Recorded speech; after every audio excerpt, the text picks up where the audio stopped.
Tems is only for the broken ears. We're going to take a deep dive into this album and give it a score out of 10. My name is Fairchild, and you are watching Cross Rhythm. This is the debut EP from the 25-year-old Nigerian R&B singer-songwriter Temilade Openyi, aka Tems. She is part of the Alte movement. Alte is short for alternative. Now, for you guys to understand what Alte is, it's important for you to understand how Lagos looks geographically. There are two parts to Lagos. You have mainland and you have island. Mainland is where Afrobeats is more popular. Your Davidos, your Wizkids, your Burna Boy. And on the island, over the past couple of years, the Alte movement has begun making waves. And there's a stereotypical look one is said to have when they're labeled as being Alte. Baggy clothes, specifically vintage baggy clothes, something colorful, a bucket hat, little accessory, let's put a scarf on you, tiny framed glasses. Alte is meant to radiate from the inside and show outward. I don't know what that means. But it's a vibe, it's a wave. In order for you to further understand what Alte is, you need to know who the major players in this genre are. You have Santi, you have Lady Donley, you have Odunsi, The Engine. Odunsi has the song Tipsy featuring Ray, which is one of my favorite songs that came out in 2019. When I was going through my Spotify playlist, turns out I had a lot of Alte on it. I just thought some of these artists were from America. I just didn't know. The first track off the album is called Interference. It begins, her vocals are very clear on this one. You can even hear her taking an initial breath at the beginning. You have a keyboard playing. There's no other instruments. It's just the keyboard that you hear.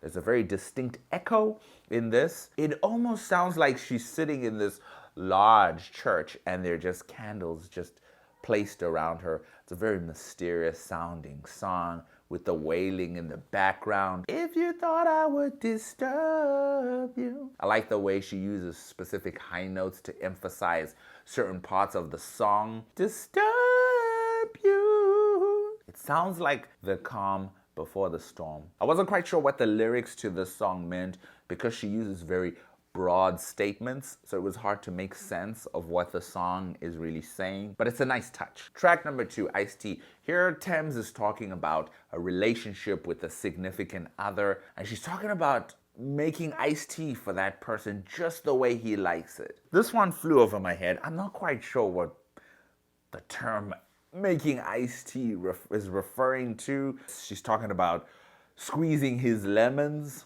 to make iced tea. Maybe you guys should tell me what that means. Put it in the comments. I'd like to know what that means because I don't want to assume, because where my mind is going, I don't want to assume. Towards the end, we have chopped and screwed ad-libs with her adding her own ad-libs to that. Ginger and vanilla. Right. This is a nice beat. You have a simple drum kick throughout, great hook. A lot going on this one. Track number 3, Free Mind. So this song was the song that got me into Tems.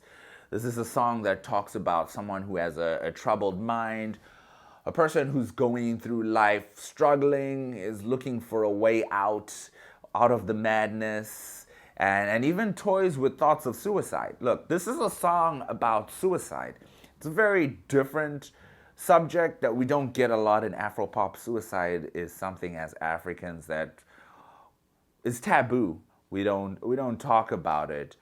But when you look at the stats show that we have a problem on our hands. A lot of us have lost friends or even family, myself included. I lost a very close friend a couple of years ago to suicide. So this is a song that's very near and dear to me. When I first heard it, it was a song I liked. It was very upbeat. It's mid-tempo. Tems doesn't really do full-on fast party songs. A lot of her music is mellow to mid-tempo. This one is a great example of that. You have a lot of Lauryn Hill ad-libs in the background. You can definitely hear Lauryn Hill is a big influence to her music. You hear the hip-hop style ad-libs. Lauryn Hill was one of the first people to pioneer that. Before that, a lot of artists would just sing a song. Here comes Lauryn Hill. Lauryn Hill not only could rap, but she could sing, and she had added these hip-hop ad-libs to her music. If you listen to the song, "You're Just Too Good to Be True," you can hear her in the background going, yeah, yeah. So in this song, Tems is doing the same thing. Tems also has Beyonce as one of her influences. There's one song that I had heard that's not on this album. It's a great song. It's called Try Me. Go and check it out. When you watch the video, to Try Me, the Beyonce vibes are very strong on that one.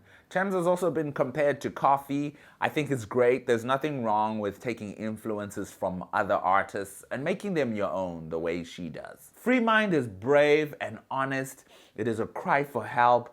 And it is a song that embodies what the Alte genre is all about. It's all about bending principles. It's taboo to talk about suicide in our African cultures. We don't talk about it, but this is what being Alte is all about. It's all about breaking the rules.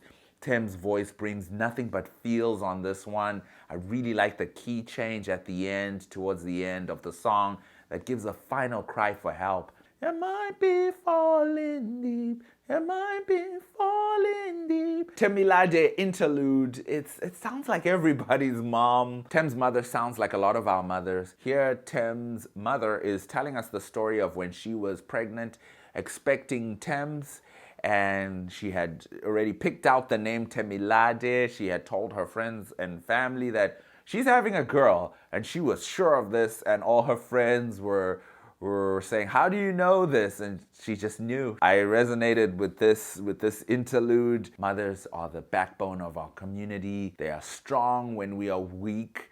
They are our biggest cheerleaders. They dream for us even when we have stopped dreaming. This interlude captures all of this. When I listened to it, a lot of that came through my mind. I'd like to hear more stories from Tems' mother in future albums. You just want to listen to her talk all day. Sounds very interesting. Track number 5, Higher. This song reminded me of a couple of songs from Alicia Keys' first album, Songs in A minor. You have airy harmonies, guitars playing throughout. The drums on this project are very minimal. When you read through the lyrics on this one, I couldn't put together what she was talking about on this one. Maybe if anyone has an idea, let me know in the comments. The song is just okay for me. 'Cause I'm done with this now.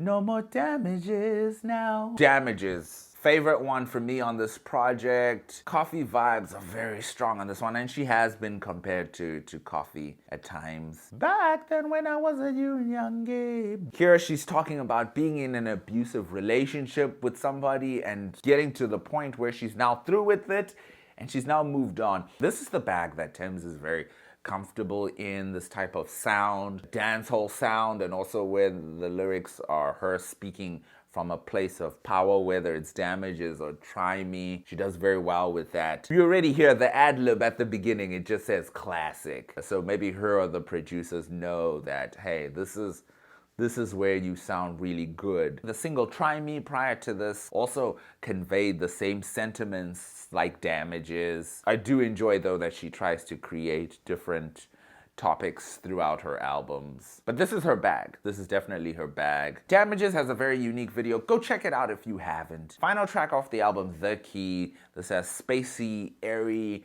backing vocals, mid-tempo, one of the few mid-tempo songs on the album. Very dancehall inspired. Wasn't quite sure what the lyrics meant, but it's a catchy song. 20-minute album. It's a very short album. It's an enjoyable listen. There are a couple of songs that I do go back to every now and then. Pitchfork calls it an EP. Spotify calls it an album. The rules are for something to count as an album, it has to be a minimum of 7 songs, so we will call this an album. It's a great listen. When you look at a lot of Afro-pop albums, whether it's Wizkid or the Burna Boys or Davido's, they usually run at 47 minutes to an hour. That's where they're sitting at. 20 minutes, that's pretty short for an album. And this is what Alte is all about, you know. It's about breaking the rules, bending the rules. Odunsi the Engine's 2020 Everything You Heard Is True project was also 7 tracks. But what's great is there are a lot of songs that I came back to. I play every now and then. The album obviously does not overstay its welcome at 20 minutes. I had a couple of songs on it that I liked. Free Mind Damages being my standout tracks. If 7 tracks is the norm with Alte, I'm here for this. I do want to hear more about Tems, who she is as an artist. I think the Temilade interlude was a great start. This is a solid listen. On a scale of 0 to 10, I give this an 8. These are my own thoughts. What are your thoughts on the project? What are your thoughts on the wavy Alte movement? Remember to like and subscribe, and let's continue the discussion in the comments.